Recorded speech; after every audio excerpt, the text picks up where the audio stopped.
예수님께서 갈릴리 해변에서 전도를 하시는데 큰 무리들이 예수님께 나왔습니다. 성경에 보면 여러 지역에서 왔다고 말씀하고 있습니다. 유대지방, 예루살렘, 이두메는 에돔 지방을 가리킵니다. 요단강 건너 동쪽 그리고 서쪽에 있는 두로와 시돈, 50km 내지 100km 정도 되는 먼 거리에서도 예수님께서 말씀을 증거하시고 또 사역을 하실 때 사람들이 몰려왔습니다.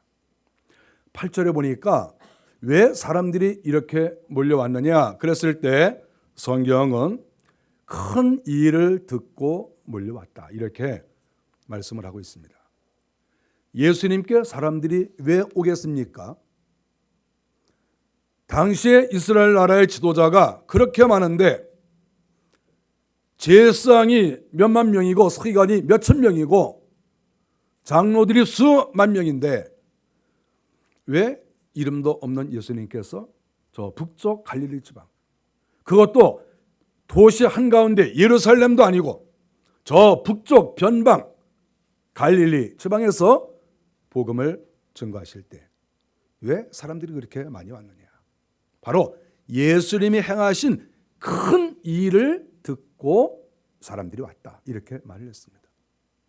그러면 큰 일이라고 하는 것은 무엇입니까? 오늘 성경은 분명하게 여기서 가르쳐주고 있습니다. 딱 두 가지를 말씀하고 있습니다. 여기서 말하고 있는 것은 예수님께서 병을 고치셨다. 그리고 예수님께서 귀신을 쫓아내셨다. 이 두 가지 답을 여기서 말씀을 하고 있습니다. 이 두 가지 때문에 그렇게 많은 사람들이 그 먼 갈릴리까지 사람들이 찾아왔다. 이렇게 말씀을 하시는 것이지요. 사람이 병에 걸리면 입맛도 떨어지고 살맛이 생기지 않습니다. 병에 걸리면 그 순간에 행복이 사라집니다. 저는 병에 별로 걸려본 적이 없는데 어쩌다가 감기라도 한번 걸리면 아주 기분이 뚝 떨어져요. 별로 살맛도 안 나고. 감기만 걸려도 그런데 예수님에게 찾아온 사람들은 성경에 보면 중풍병자. 여러분, 중풍병자가 얼마나 무서운 줄 압니까? 중풍병 때문에 고생하는 사람들이 얼마나 고통스러운 거 여러분 아십니까? 중풍병. 손 마른 자. 손 마른 것이 확실히 무엇인지는 모르겠지만 중풍과 좀 비슷하지 않겠어요? 손을 못 쓴다는 거죠. 손이 말랐어요. 손을 움직이지 못하는 거예요. 손 마른 사람. 그러니까 이런 사람들이 수도 없는 거예요. 수도 없어요. 성경은 그 외에 여러 병들이 있지만 말도 꺼내질 않아요. 워낙 병이 많으니까. 그 외에 보면 소경된 사람도 오고 벙어리도 오고 또 혈우병 걸린 사람도 오고 당시에 불치병이라고 말할 수 있는 그런 문둥병, 이런 사람들도 수도 없이 예수님께 찾아왔습니다. 그 병이 얼마나 고통스럽고 괴로운지 알 것입니다. 성경에 보면 어떤 사람은 10년, 20년, 30년 동안이나 그 병으로 고생했다고 말하고 있어요. 10년, 20년이 지나도 자기의 병이 해결되지 않는 그런 불치병 속에 있다고 생각을 해보세요. 고질병이죠. 그 고통은 말할 수 없습니다. 정말 지푸라기라도 잡고 싶은 그런 마음이 있는 거죠. 그런데 지푸라기가 아니라 확실한 줄이 있는 거예요. 확실한 줄이. 예수라고 하는 너무나도 확실하고 너무나도 분명한 줄이 있는 거예요. 지금까지는 여기에 가보고 저기에 가보고 아무리 가봐도 자기들의 문제가 해결되지 않는데 이상하게 예수께 갔다 온 사람들은 다 문제가 해결이 된 거예요. 이 소문이 이스라엘 안에 쫙 퍼졌습니다. 근데 사람들이 안 가나요? 내가 10년, 20년, 30년을 고생하고 이 문제를 해결받지 못해서 내가 그렇게 고생을 하고 있는데 내가 뭐 다른 것도 아니고 예수만 만나면 그 예수님께 가서 내가 무릎을 꿇고 저를 치료해 주십시오. 예수님을 하나님의 아들로 인정하고 그분에게 나가기만 하면 그분께서 내 문제를 해결해 주시는데, 아니 그분께 안 나갈 사람이 어디 있습니까? 그래서 10kg가 되든 20kg가 되든 100kg가 되든 수많은 사람들이 예수님께 몰려갔다, 이렇게 성경이 기록을 하고 있습니다. 주님이 병을 고치실 때 가만히 보니까, 그러니까 순서를 보니까 오늘 성경에 베드로의 장모의 병을 고쳐줬다, 이렇게 말하고 있어요. 순서가 가만히 보니까 예수님의 제자 가운데 가장 탁월한 제자가 베드로 아닙니까? 그런데 이 베드로의 장모의 문제를 해결해 줬어요. 베드로의 어머니 문제를 해결해 주는 것보다 장모의 문제를 해결해 주는 게 훨씬 효과가 큽니다. 장모가 제일 문제거든요. 그래서 이 장모의 문제를 딱 해결하니까 베드로의 장모가 자기 아내가, 자기 딸이 베드로하고 주님 따라다녀도 말을 안 하는 거예요. 아니 만일에 베드로가 자기 아내하고 가든지 또 아내를 집에 놔두고 주님을 따라다니든지 그러면 장모가 가만히 있겠습니까? 야 이 미친놈아, 뭐 어딜 따라다니느냐, 뭐 그럴 거 아닙니까?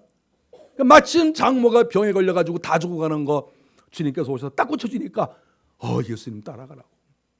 내 딸하고 같이 가도 괜찮고 집에 놔두고 가도 괜찮고 3년 놔두고 가도 괜찮나요? 3년도 괜찮아. 장모를 완전히 베드로가 사로잡은 거예요. 주님 때문에. 주님께서 행하시는 일을 가만히 보면 아주 기가 막힌 그러한 작전을 주님께서 쓰신 거예요. 베드로의 장모 먼저 해결을 해야 되겠다. 그 문제가 해결되니까 이 제자가 아주 조용해지는 거예요. 그리고 이제 주님께서 병들을 고쳐주기 시작을 했습니다. 주님 앞에 나와서 주님 제가 중풍병 30년입니다. 그 주님께서 우리가 성경에 보면 주님이 항상 물어봅니다. 네가 정말 하나님을 믿느냐? 믿습니다. 그럼 주님께서 안수하시면 또 주께서 말씀만 하시면 병이 즉각적으로 낫지요. 저는 생각을 많이 해봤어요. 지난 주간에 주님이 한 사람 한 사람 병을 고칠 때 몇 분 걸릴까 생각을 해봤어요. 제 생각에는 5분, 길어야 10분이에요. 왜냐하면 주님이 말을 많이 안 하세요. 성경에 보면 뭐 이것저것 말이 없어요. 너 몇 살이냐? 너 내가 고쳐주면 헌금 얼마 할래? 너 전도 몇 명 할래? 너 진짜 얼마나 아프냐? 성경에 보면 주님이 그런 거 물어본 적이 없어요. 네가 정말 날 것으로 믿느냐? 네가 정말 하나님을 믿느냐? 몇 마디 딱 물어보시고 안수 딱 하면 딱 그 자리에서 일어나는 거예요. 아무리 길어도 10분, 1시간에 6명 고치고 주님께서 하루 종일 고치시면 60명은 고치실 것이다 이렇게 생각해요. 주님께서 병을 고치시는데 며칠씩 고치시는데도 끝이 안 나요. 끝이 안 나. 그러니까 당시에 이 불치병에 걸린 사람이 얼마나 많이 있었느냐 하는 것을 성경이 증거를 하고 있습니다. 하나님의 나라가 스스로가 아브라함과 이삭과 야곱의 후손이고 택함받은 후손이고 자기들이야말로 하나님께서 사랑하신다고 그렇게 자랑하고 큰 소리치던 이스라엘 백성들이 수많은 불치병과 고질병에 걸려서 그 먼 거리를 따라갈 수밖에 없는, 아마 예수님께 몰려갔을 때 상당수 제사장들이 자존심이 상했을 거예요. 가지 말아라. 제사장님, 지금 제가 너무 이거 고생스러워요. 우리가 이 병에 걸려서 내가 그동안에 이 약값이 얼마거나 집 팔았어요. 땅 팔았어요. 나 너무 힘들어요. 나 사람 사는 것 같지도 않고 하나님께 예배도 못 드리고 저기 나야 되겠어요. 아니 동네마다 제사장들이 다 있는데 제사장들이 얼마나 자존심이 상했겠어요. 자기 동네에 있는 교인이 저 멀리까지 가서 치료받으러 간다고 하니까 얼마나 동네 제사장들과 서기관들이 자존심이 상했겠습니까? 가지 말라고 했겠죠. 야, 가지 마라. 좀 더 견뎌봐라. 30년 기다렸는데 얼마나 더 기다릴까요? 죽을 때까지 기다려라. 죽으면 나니까. 그랬겠죠. 그런데 동네 장로나 제사장들이 말려도 사람들이 쫓아간 거예요. 내가 살겠다고. 내가 살고 봐야죠. 여러분 그렇지 않습니까? 일단은 내가 살고 봐야 돼, 내가. 백성들의 마음은 대통령이 누가 되냐가 중요한 게 아니에요, 지금. 내 문제가 해결되느냐가 중요한 거예요. 대통령이 무슨 상관이 있어? 지금 내가 죽게 생겼는데 내 문제가 해결되지 않고 내 문제가 지금 산더미 같고 내 발등에 불이 떨어졌는데 무슨 놈의 대통령이 중요하냐고. 내 문제가 해결이 되지 않았는데. 당시의 서민들 마음이 어떻겠어요?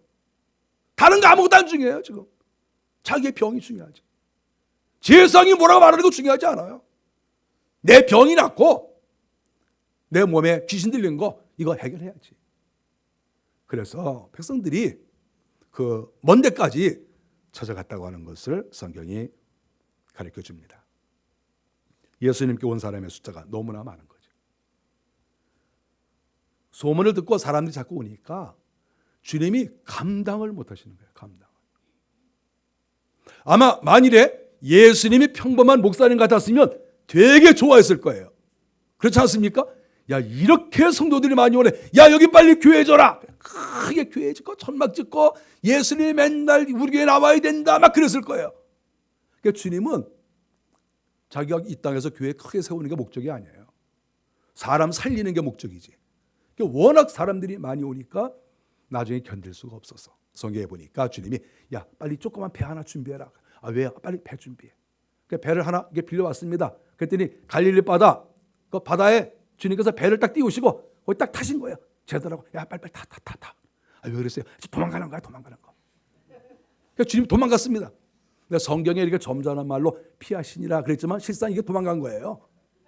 주님이 도망간 거예요. 사람 많이 온다고 도망간 거예요. 얼마나 사람들이 많이 오는지.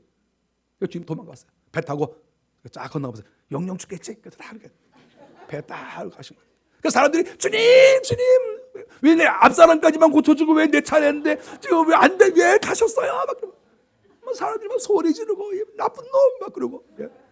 그 주님이 할 수 없다. 나도 죽게 생겼어. 나도. 그 주님도 자기도 살궁리 하는 거예요. 주님도. 세상에서 제일 중요한 게 누구예요? 나야 나. 그리고 주님도 치료하다가 여기서 죽겠다 안 하셨어요. 일단 내가 살고 보자. 그리고 주님이 배 타고 싹 바다로 가시니까 사람들이 바닷가에서 예수님 나 좀 살려주세요. 막 그래도 야 내가 살고 보자. 그리고 주님이 배에서 딱 이렇게 계신 거예요. 이런 상황까지 벌어진 거예요. 얼마나 사람들이 많이 왔으면. 주님이 병을 고치시고 그리고 성경에 보니까 귀신을 내쫓으셨다 이렇게 말했습니다. 귀신을 내쫓으셨다. 저는 이 본문을 보고 지난 주간에 생각을 많이 했습니다. 어떤 생각을 했냐면 이 귀신이 많이 들렸는데 귀신 들린 사람이 자기가 귀신이 들렸다고 알고 주님한테 왔을까? 그렇지 아니하면 모르고 왔을까? 그 생각 많이 했어요. 어떤 사람은 정말 자기가 이상하게 귀신 들린 것 같아요. 누가 보든지 당신 귀신 들렸어. 왜냐하면 평상시도 이상하게 헛소리하고 눈이 돌아가고 이러니까 사람들이 너 귀신 들렸어. 귀신 들린 거야? 그래서 이제 온 사람도 있고 어떤 사람은 그냥 몸만 좀 아프고 좀 그래서 예수님께 온 사람도 있을 것이다. 이렇게 저는 생각합니다. 어떤 사람은 알고 오고 어떤 사람은 모르고 오고. 여기 주님이 귀신 들린 사람을 치료하셨으니까. 근데 신기한 일은 예수님께서 귀신 들린 사람에게 기도를 딱 하는데 성경에 나와 있는 것처럼 이 귀신 들린 사람이 소리를 지르는 거예요. 저분은 그리스도이시고 하나님의 아들이다. 지금 사람이 말을 해요. 사람이 말을 하는데 지금 성경은 뭐라고 말했습니까? 귀신이 말을 했다는 거예요. 지금 이게 말이 안 되잖아요. 아니 원래 귀신이 말하려면 귀신은 공중에 이렇게 있어야 되잖아요. 이렇게 옆에. 여기서 예수님이 계시면 사람은 그냥 가만히 있는데 옆에서 귀신이 당신은 하나님의 아들입니다. 이렇게 말해야 되는데 지금 성경이 말하는 것은 사람의 입을 통해서 말을 했는데 성경은 귀신이 말을 했다 이렇게 얘기한 거예요. 저는 지난 주간에 고민이 많았어요.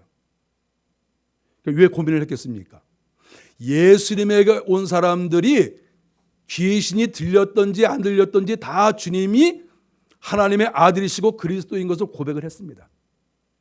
너무 놀라우니까. 그러니까 귀신이 없는 사람이라도 병이 나았으면 당신은 정말 하나님의 아들이시고 선지자이십니다. 당신은 그리스도이십니다. 그 말 한마디 하고 또 집에 가고, 또 병을 고쳐지면 당신은 하나님의 아들입니다. 그리고 집에 가고, 다 그러는 거예요. 그러니까 아니, 귀신이 들렸던지 안 들렸던지 다 감사하단 말이에요. 당신은 정말 하나님의 아들이시고 당신은 선지자입니다. 다 얘기했을 거 아닙니까? 꼭 귀신 들린 사람만 말을 했겠냐고요. 귀신 들리지 않았어도 다 주님께 감사하다고, 당신은 하나님의 아들이시라고 다 고백을 했지요. 왜 안 했겠습니까? 난 귀신 안 들렸으니까 말 안 해. 그러고 안 하고.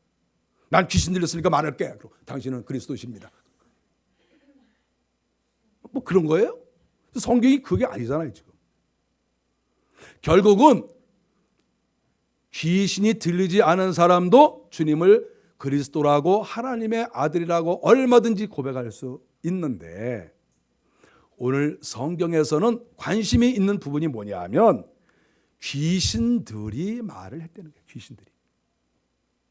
그러면 그 자리에서 예수님한테 주는 그리스도십니다, 당신은 하나님의 아들입니다, 이렇게 말했으면 그거 다 귀신이 말한 거예요.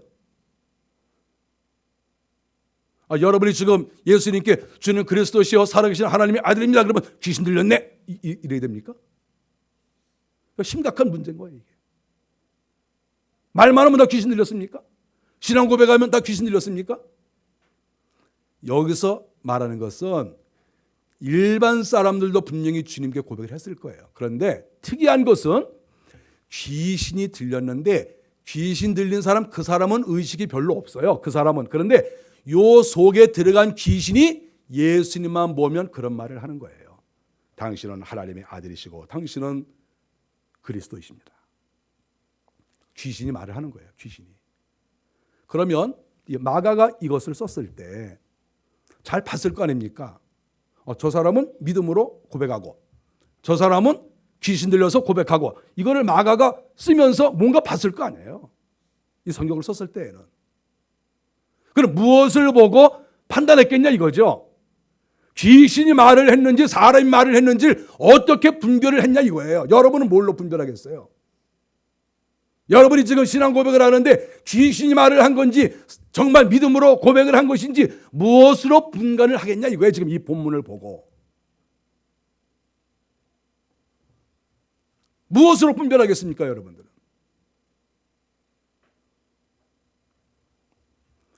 분별하는 길이 있습니다.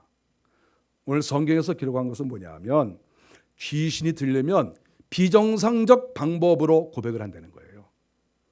발작 증세를 보인다는 거예요. 귀신이 들리면. 그러니까 이상하게 안 하던 행동을 하면서 예수님께 당신은 그리스도시고 당신은 하나님의 아들이십니다 고백을 한다는 거죠. 우리가 여기서 성경은 이렇게 문장으로 썼으니까 자세하게 묘사를 할 수 없어요.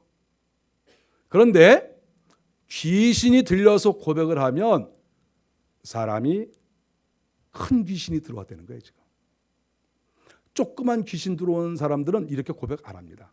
이성이 다 있어요. 여러분, 우리가 이성과 감성이 다 있는데 귀신이 조금 이렇게 들어와 가지고는 이렇게 사로잡히는 말을 안 해요. 정상적으로 말을 해요. 귀신이 큰 게 들어오니까 비정상적으로 자기는 잘 모르는 사이에 내 몸에 있던 귀신이 말을 하는 거죠. 당신은 그리스도십니다. 당신은 하나님의 아들입니다. 이렇게 하는 거죠. 그러면 비정상적인 행동은 뭐겠습니까? 이 사람의 행동에 발작 증세가 나타나는 거예요. 행동이 부자연스러워요.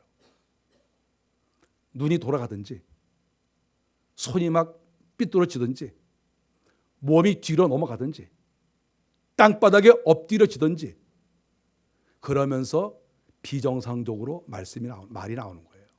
여기서 우리가 이 말이 무슨 교과서적으로 당신은 그리스도시고 아들이십니다 여러분 이렇게 말했다고 생각합니까?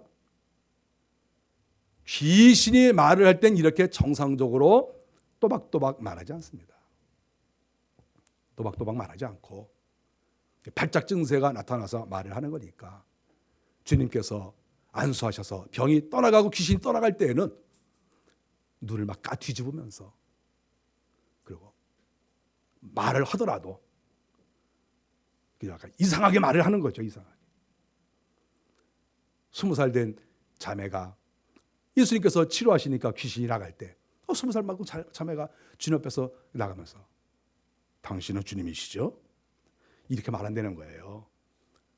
자매가 남자 목소리를 내고 등치가 이만한 남자가 주님께서 기도하시니까 그 귀신이 나가는데 몸만 비틀면서 하는 말이 당신은 주님이시죠? 이러고 나간다는 거예요. 이게 뭔가 비정상적이 되는 거예요. 그래서 마가가 보고 아는 거예요. 딱 보고 주님 감사합니다. 주님은 하나님의 아들이시고 정말 주님께서 능력 있는 걸 믿습니다. 그리고 딱 보고 쟨 정상이네? 정상 하나. 또 막 이러면서 당신은 하나님의 아들입니다. 그러면 비정상 하나, 귀신 들린 거 하나. 귀신 들린 것도 1급, 2급. 이건 상하. 마가가 옆에서 다 본 거야 이렇게. 저거 정상, 저거 비정상. 저건 귀신 들린 거. 저거는 정말 믿음으로 고백하는 거. 그거 다 아는 거예요 이렇게. 성경에 그게 나와 있어요. 비정상적 신앙 고백과 정상적 고백은 달라요. 정상적 신앙 고백은 내 지성과 내 감성, 내 의지가 다 아름답게 조화를 이루면서 주님께 고백할 때 그것은 진정한 믿음이에요. 진정한 고백이고. 그러나 내 지적인 것이 배제되고 내 깨끗한 감정이 배제된 그리고 내 의지가 통제되지 않은 이러한 상태에서 고백이 되는 것은 그거는 귀신이 고백한 것이다. 이렇게 말할 수 있어요. 그래서 우리는 귀신이 고백을 했는지 정상적 신앙을 가지고 고백을 했는지 그건 알 수 있어요. 귀신이 들어가면 사람은 비정상적이 된다. 그것을 성경은 가르쳐주고 있습니다. 우리 주님께서 그 귀신 들린 사람들을 치료하실 때마다 얼마나 마음이 아팠겠습니까? 야, 내가 아브라함의 후손인데, 아니 내가 베냐민 집하고 내가 유다 집한데 어떻게 이렇게 귀신이 들려서 비정상적으로 몸을 떨면서 내가 이렇게 귀신이 쫓겨나가냐? 너 어쩌다가 이렇게 귀신 들렸냐? 예수님께서 얼마나 고통이 있으셨겠습니까? 주님이 날마다 눈물을 흘리시는 거죠. 치료할 때마다 눈물을 흘리시는 거죠. 도대체 이 사람들이 하나님의 백성이냐? 이 사람들이 도대체 누구 백성이냐? 주님이 그런 마음으로 치료하셨으리라고 생각합니다. 저는 귀신 들린 사람을 생각할 때 그런 생각이 들어요. 귀신은 큰 귀신도 들지만 조그만 귀신도 있어요. 그런데 귀신이 지금 몸 안에 들어오지 않았습니까? 그랬을 때 저는 우리 사람에게는 이 마음에 여러 개의 방이 있다고 한번 생각을 해봤어요. 우리 심령에 방이 여러 개가 있다. 그랬을 때 원래 우리의 방에는 예수 그리스도가 들어오셔야 돼요. 우리는 신부고 예수님은 신랑이시잖아요.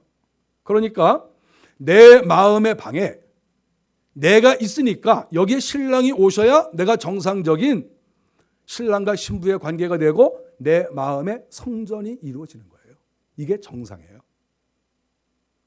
그런데 귀신이 들어온다는 것은 내 마음에 귀신이 들어왔다는 것인데 이것은 우리가 다른 표현으로 하면 더러운 돼지가 내 가슴에 들어왔다 한번 생각을 해보세요.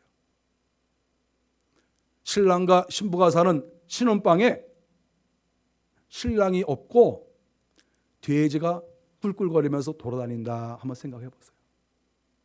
지금 내 신혼방에 돼지가 돌아다닌다. 꿀꿀거리면서 배설을 하면서 마음대로 돌아다니는 거예요. 이게 신방입니까? 귀신이 들어오는 것은 이렇게 표현할 수 있어요. 만일에 귀신이 들어오는 것은 또 다른 표현은 도적놈이 내 방에 들어온 것과 똑같아요. 어느 날 잠을 자는데 옆에 신랑이 자는 줄 알고 이렇게 고개를 돌려서 봤더니 신랑이 아니고 도둑놈이 내 옆에 자고 있는 거예요. 얼마나 깜짝 놀라겠습니까? 문제는 깜짝 놀라는 사람도 있고 내 옆에 있는 것이 신랑인 줄로 계속 생각하고 아침까지 자는 사람도 있을 거예요. 지금 도둑놈이 옆에 누워 있는데 신랑인 줄을 알고, 이게 내 신랑이야. 옆에 좀 뭐가 있으니까 내 신랑이 있나 보다 이렇게 생각하고 자는 사람도 있어요. 그게 도둑놈인데, 빚쟁이가 내 마음에 들어와서 내 방에 벌렁 구워가지고 돈 안 주면 안 나가, 그리고 큰 소리치고 겁주고 이렇게 하는 그런 빚쟁이가 내 속에 들어왔는데 그 방을 빚쟁이에게 딱 내주고 벌벌 떨면서 불안해하는 그런 사람도 많이 있어요. 아니, 예수님 당시에 아브라함과 이삭과 야곱의 후손들도 이렇게 병들고 귀신이 들렸는데 이 시대에 우리가 아브라함의 후손입니까? 우리는 영적 아브라함의 후손이라고 우리가 거창하게 말을 하는데 정말 영적으로 여러분들이 아브라함과 이삭과 야곱의 후손입니까? 그거 확실합니까? 확신이요? 그 확신 믿어도 됩니까? 이스라엘 백성들 확신 없었습니까? 이스라엘 백성들이 나 아브라함 후손 나 이거 확신이 없어 그런 사람이 있었습니까? 다 확신이 있었어요. 입만 열면 아브라함, 이삭, 야곱의 후손. 이스라엘 사람들 그랬어요. 근데 막상 딱 뚜껑을 열어보니까 병들고 귀신 들리고 온갖 더러운 것이 그 안에 다 있고 냄새가 나서 볼 수가 없는 이 더러운 것들이 그 속에 다 들어가 있는 거예요. 이 더러운 것들이, 이 귀신이 들어가 있는 거예요. 하나님의 백성이 이러는데, 저는 오늘날에도 저는 교회 안에 성도들이 자기가 예수를 믿는다, 나 세례받았다, 나 아브라함이 우선이야, 저 그거 잘 안 믿어요. 아니, 성경에 나타난 이스라엘 백성들도 이 모양인데 오늘날의 성도들 잘 믿을 수 있겠어요? 믿을 수 있겠습니까? 무슨 신앙생활을 그렇게 잘한다고, 아니 무슨 기도생활을 잘한다고 믿습니까? 정말 성경 열심히 보고 기도 열심히 하면서 정말 주님 앞에 날마다 회개하고 그러면 믿지요. 그러면 그것은 믿을 수 있는 거 아니에요? 성경도 보지 않고 회개도 하지 않고 예배 참석도 제대로 하지 않고, 아니 그러면서 말만 나는 아브라함과 이삭과 야곱의 후손이다, 그러면 그거를 어떻게 믿겠어요? 예수님 좀 오시라고 그래서 한 번씩 보시라고 좀 해야 되겠어요. 예수님 한 번씩만 안수 한번 해보세요. 저 입에서 무슨 말이 나오는지. 여러분 자신 있습니까? 지금 주님이 안 오시니까 지금 다 우리나라 사람들이 거룩한 척하고 자기가 신앙이 좋은 척하는 거예요. 지금 예수님 여기 안 오시니까. 만일에 예수님께서 대한민국 교회 한 바퀴 싹 돌면 난리 날 거야. 난리 날 거야. 그냥. 완전히 교회 안이 그냥 이상한 집단이 되어버리는 거죠. 왜냐하면 발작을 하니까. 언제 예수님 한번 오시라고 초청을 좀 해야 되겠어요. 나는 잘 모르겠으니까 우리 주님 오셔서 한번 진나주 한번 해보세요. 안수 한 번씩만 해보세요. 무슨 말이 나오나. 여러분 자신 있습니까? 여러분 속에 귀신 없습니까? 이스라엘 사람에게도 있는데? 아니 이스라엘 사람에게 있는데 여러분 없어요?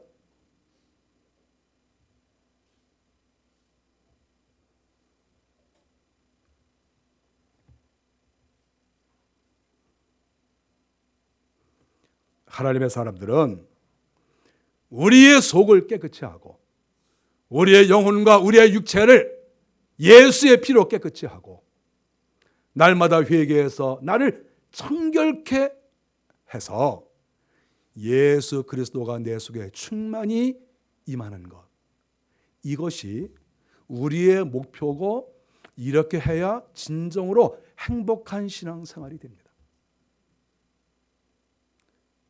우리 주님이 원하시는 게 뭐겠어요? 너희가 정말 인생을 멋지게 살아라.